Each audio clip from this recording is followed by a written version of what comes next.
Бул Американын тарыхында өлүм жазасына тартылган эң жаш бала. 14 жаштагы өспүрүм 2 кызды өлтүрдү деп айыпталып, электр отургучунда жан берген. Джордж Дженюстини арадан 70 жыл өткөн соң акталган. АКШда өлүм жазасына тартылсын деген өкүм чыгарылган 200дөн ашуун адам кийин кайра акталган. Жашы жете элек өспүрүмдөр кайсы өлкөлөрдө бул жазага тартылып келет? Дүйнө жүзүндө кайсы мамлекеттерде өлүм жазасы эң көп колдонулат? Кыргызстанда эң оор жаза качан, кандай жагдайда алынып салынган? Ал чын эле натыйжалуубу? Эң күчтүү криминологдор бул тууралуу эмне дейт? Негизи эле кылмыштуулуктун санын кантип азайтууга болот? Жакынкы мүнөттөрдө ушул суроолорго жооп берем. Атым Асылзат, сиз Чекит медианы көрүп атасыз. Кыргызстанда башка постсоветтик өлкөлөрдөгүдөй эле 1998 жылга чейин эң катаал жаза өлүм жазасы болуп келген. Мындай жазага тартылган адамдар камерада жалгыз болуп, бир нече жыл бою жазанын аткарылышын күткөн. Бул убакта ага ырайым сураганга мүмкүнчүлүк болгон. Бирок ырайым четке кагылса, жазага тартылган адамдын чачы кыркылып, ачык жана көңүл бозоңдөгү кийим кийгизилген. Жаза атуу жолу менен аткарылып келген. Аны күтүп аткан адамга карата акыркы чечим чыгаруу үчүн прокурор, дарыгер жана абактын башчысын турган атайын комиссия түзүлүшү керек болгон. Кыргызстанда мораторийге чейин акыркы жолу өлүм жазасы 1998 жылы колдонулган. Ошол жылы өлкөдө адам укуктарынын декларациясынын 50 жылдыгына карата президент Аскар Акаевдин тушунда өлүм жазасына 2 жылдык мораторий киргизилген. Мораторий анын мөөнөтү аяктаган сайын узартылып турган, өкүмдөр чыгарылганы менен аткарылган эмес. Антседа 2005-2006 жылдары 6 адам өлүм жазасына тартылган. 2006 жылы бул жаза жоюлуп, 2007 жылдын июнунда ошол кездеги президент Курманбек Бакиев кылмыш жаза кодексине жана башка мыйзамдарга өзгөртүүлөрдү жана толуктоолорду киргизүү тууралуу мыйзамга кол коюп, өлүм жазасын өмүр бою эркинен ажыратуу менен алмаштырган. Ошентип 2007 жылы Бакиевдин тушунда Кыргызстанда өлүм жазасы толугу менен алынып салынган. Себеби ал зомбулукту азайтмак турсун кайра көбөйтөрү далилденген. Криминологияда брутализация концепциясы деген түшүнүк бар. Ага ылайык өлүм жазасына тартуу негизи эле адамдын өмүрү баалуу деген түшүнүктөн алыстатып коет. Тескеринче мындай жаза колдонула берсе, адамдын өмүрү баалуу эмес экен, аны оңой эле кыйып койсо болот деген түшүнүк калыптанганы айтылган. 2008 жылы Америка Кошмо Штаттарында жүргүзүлгөн изилдөөдө дүйнөдөгү эң кыйын деген криминологдордун 80% өлүм жазасы кылмышкерди кылмыш жасоодон токтотпойт деген бүтүмгө келишкен. Мисалы, Американын өлүм жазасы иштеген штаттарында адам өлтүрүү фактылары өлүм жазасы жок штаттарга караганда 42%га көп болгон. Изилдөөдө бул оор жаза коомдогу зомбулукту азайтпай, тескеринче анын көбөйүшүнө алып келген деп айтылган. 17 жаштагы Айсулуунун өлүмүнөн кийин президент бул ишти жеке көзөмөлүнө алып, жаш балдарга, кыз келиндерге карата зордук зомбулук көрсөтүп, өлтүргөндөргө карата жазаны күчөтүү керектигин айткан. Бул билдирүүдө өлүм жазасын кайтаруу боюнча маселе кабыргасынан коюлган. Президенттин билдирүүсү коомчулукта кызуу талкууга алынган. Equality Now жана Бир дүйнө Кыргызстан эл аралык укук коргоо уюму биргелишкен билдирүү жасаган. Укук коргоочулар Кыргызстан жетишкен келишимдерди карманып, өлүм жазасын кайтаруудан оолак болуш керек деген. Билдирүүдө өлкө 2007-2010 жылдары эл аралык келишимдерге кол коюп, маанилүү кадам жасаганы айтылат.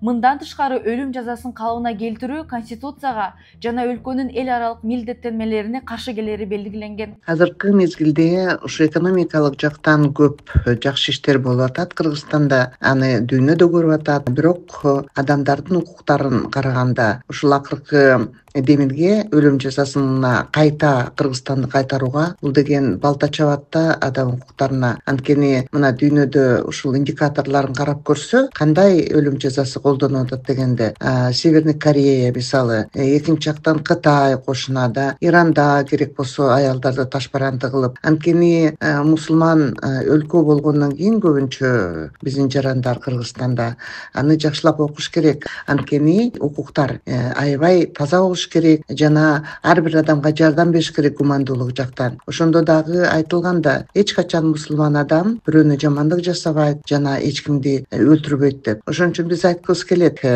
балким ушул баягы кызылгандуулук менен айтып атышат, бирок жакшылап ойлоп көрсө, жакшы бийлик эч качан ошо кылмышкерлерге окшоп, же болбосо атайын агрессор мындай бир адамдарды өлтүргөн, ошол мынакей атайын мыйзамдар терроризмге каршы деген. Ошон үчүн адамдын адамга колу тийбеш керек. Анткени Кудай баарына өмүр берген, Кудай өзү алып кетет баарыбызды. Кийинчерээк президент маселе жалпы элдик референдумга коюлушу керектигин кошумчалаган. Өлүм жазасын көпчүлүк колдосо, анда конституцияга жана мыйзамдарга түзөтүүлөрдү киргизип, эл аралык милдеттенмелерди эске алуу керектигин белгилеген. Өлкө башчысы аялдарды жана балдарды зордук зомбулуктан коргоо приоритеттүү болуп кала берерин, мындай орчундуу маселе боюнча чечимди эл менен кабыл алыш керектигин кошумчалаган.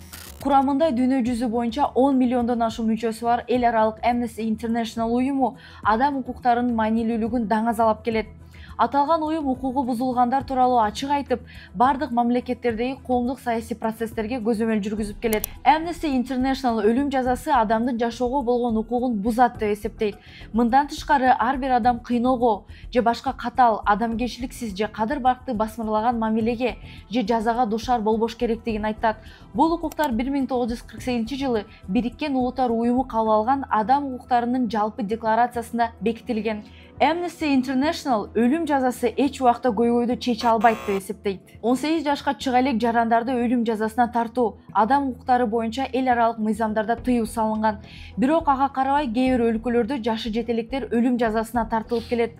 Соңку 30 жылда Кытай, Конго, Иран, Нигерия, Пакистан, Сауд Аравиясы, Сомали, Түштүк Судан, АКШ жана Йеменде 18ге чыга элек 176 адамга карата өлүм жазасы колдонулган. Бардыгы болуп 11 өлкөдө жашы жете электерге карата мындай жаза колдонулса, алардын ичинен эң көбү Иранда орун алган.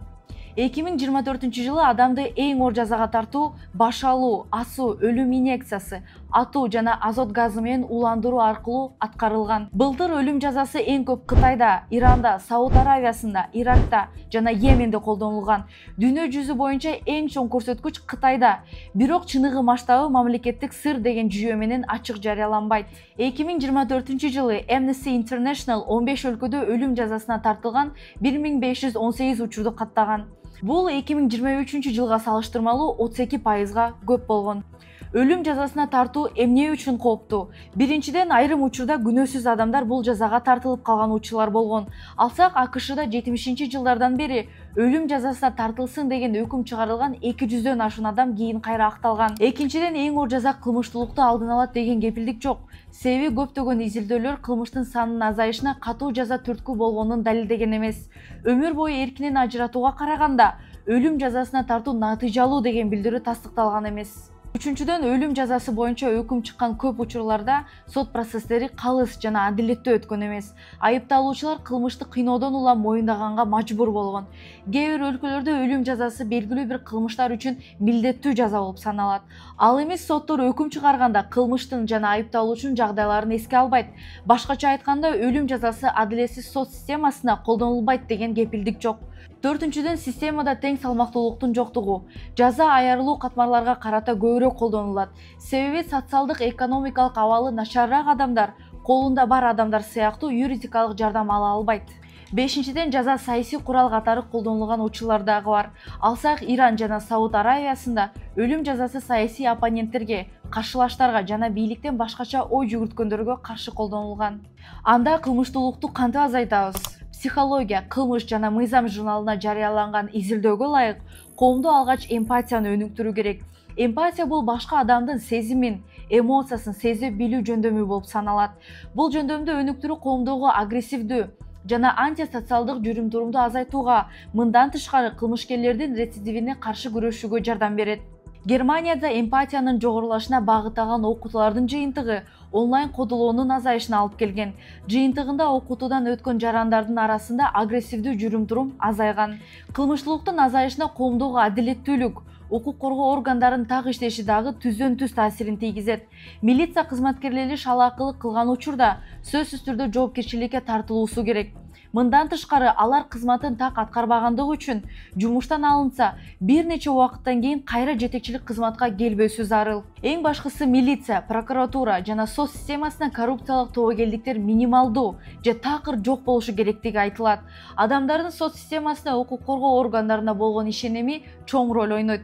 Кылмыштуулукту азайтуунун дагы бир жолу зомбулукка себеп болгон коомдогу гендердик стереотиптерди жоюу болуп саналат. Видео тууралуу пикир калтырыңыз. Биз ар бир комментарийди окуйбуз. Сиздер менен мен Асылзат болдум. Көрүшкөнчө.